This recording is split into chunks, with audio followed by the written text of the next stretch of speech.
Quiero que pensemos juntos en algo que parece abstracto, pero que en realidad afecta a nuestra vida todos los días. ¿Hasta dónde puede llegar el Estado sin destruir la libertad que dice proteger?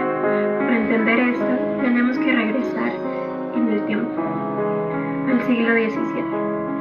Allí encontramos a John Locke. Locke decía algo revolucionario para su época. Los seres humanos nacen libres, nacen con derechos, derecho a la libertad y derecho a la propiedad. Y estos derechos no los concede el Estado.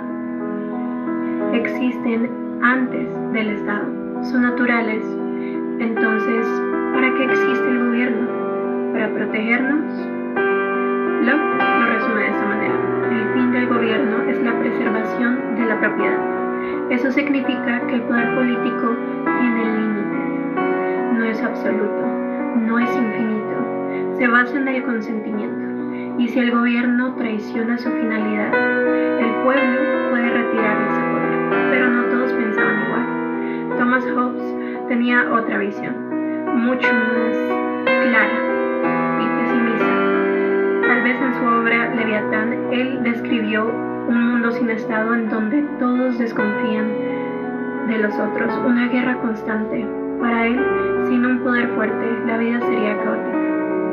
Por eso propone un soberano fuerte, un Leviatán, un poder casi absoluto. Aquí la prioridad no es la libertad, es la seguridad. Y esta tensión entre libertad y seguridad sigue viva hoy.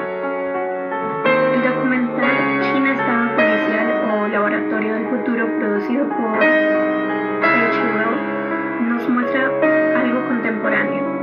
En China la tecnología se usa para controlar el reconocimiento facial, las cámaras, análisis de datos, sistemas de crédito social. No siempre hay castigo visible, pero sí hay una observación constante. Y cuando sabemos que nos observan, cambiamos nuestra conducta. Desde una mirada objetiva esto podría justificarse. Más orden, menos crimen, un poco más de control. Pero desde una mirada lockeana surgen algunas dudas. ¿Quién controla el controlador? ¿Dónde queda la libertad? Y aquí entra el derecho penal. El derecho penal es la herramienta más fuerte del Estado. Es la expresión del poder punitivo, el llamado jus puniendi, el derecho a castigar.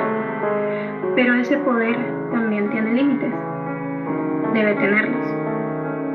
La lección sobre los límites del jus puniendi nos recuerda a principios esenciales: legalidad, no hay delitos sin las pruebas, intervención mínima, por lo que el derecho penal es la última opción.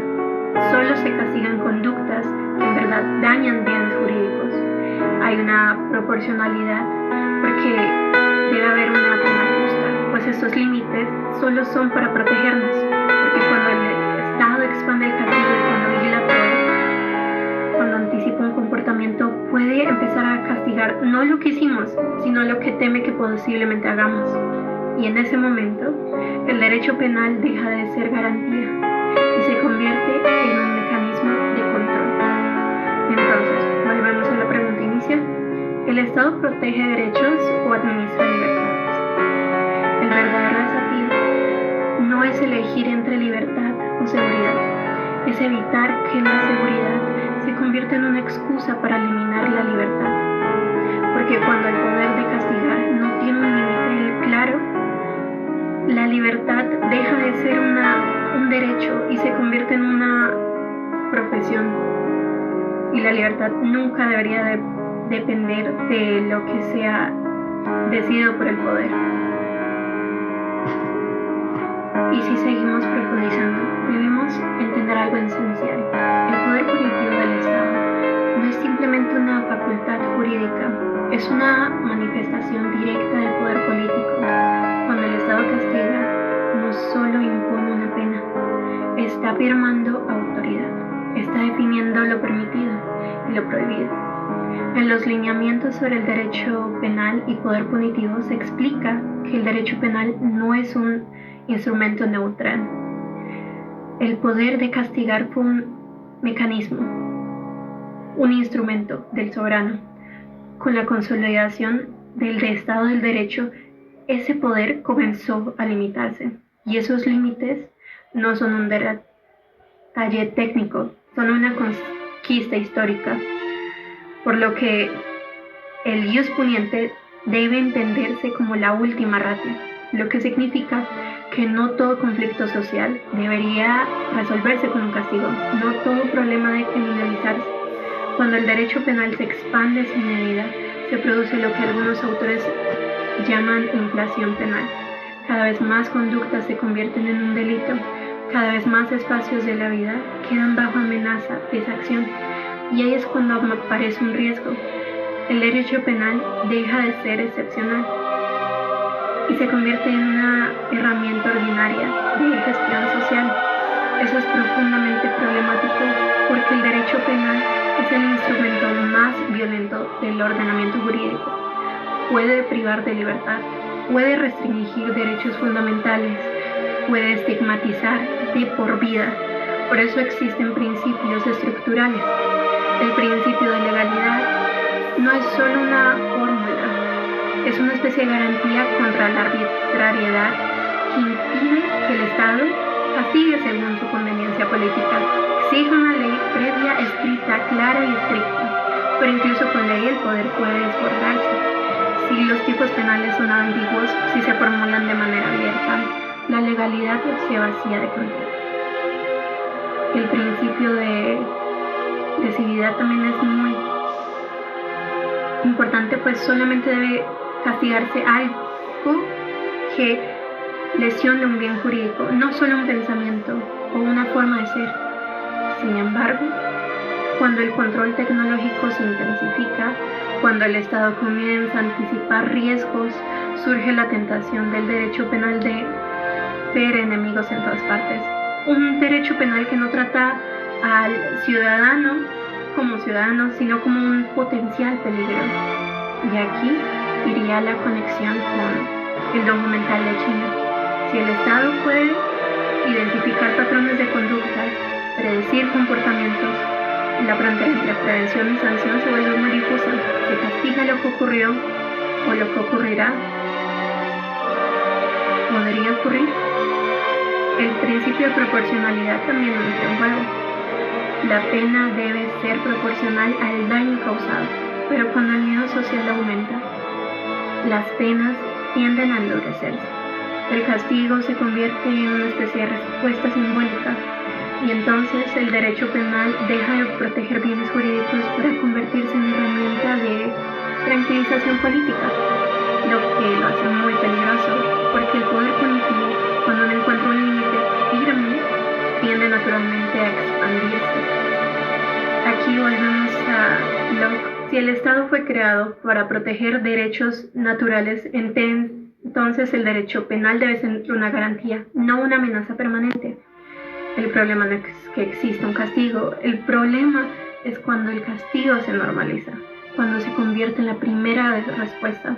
En un Estado democrático, el poder punitivo debe estar sometido bajo un control judicial, a una división de poderes, garantías procesales, presunción de inocencia, porque sin debido proceso el derecho penal se transforma en un instrumento de miedo, y el miedo es una herramienta poderosa de control social, más poderosa que la misma fuerza.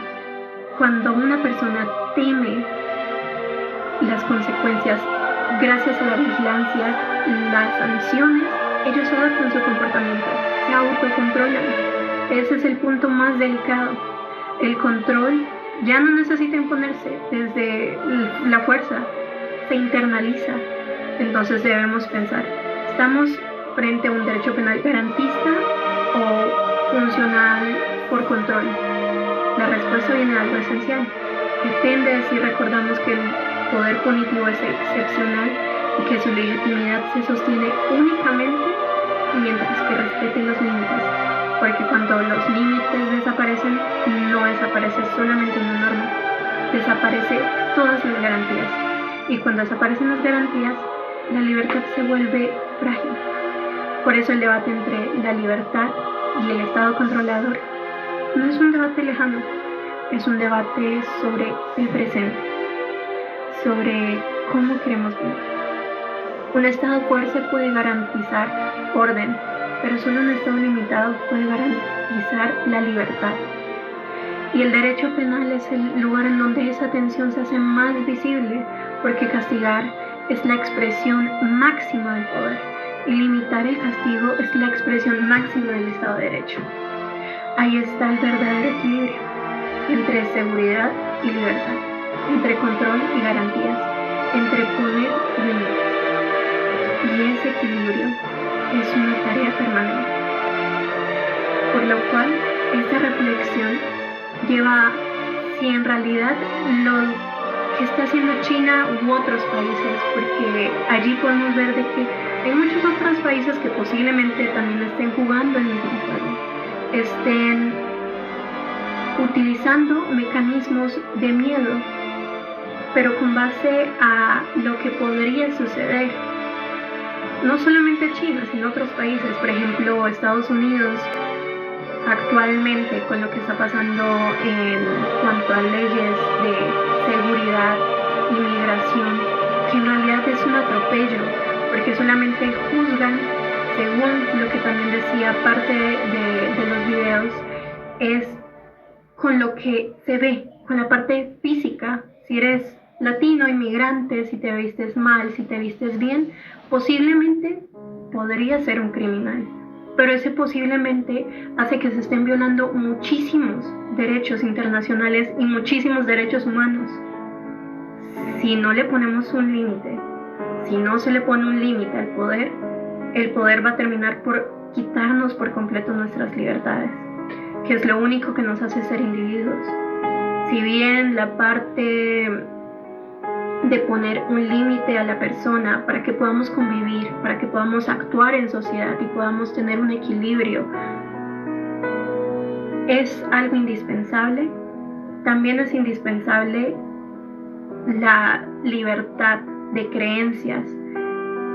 Por más que una persona crea diferente o piense diferente, no se le podría hacer daño o un poco más allá,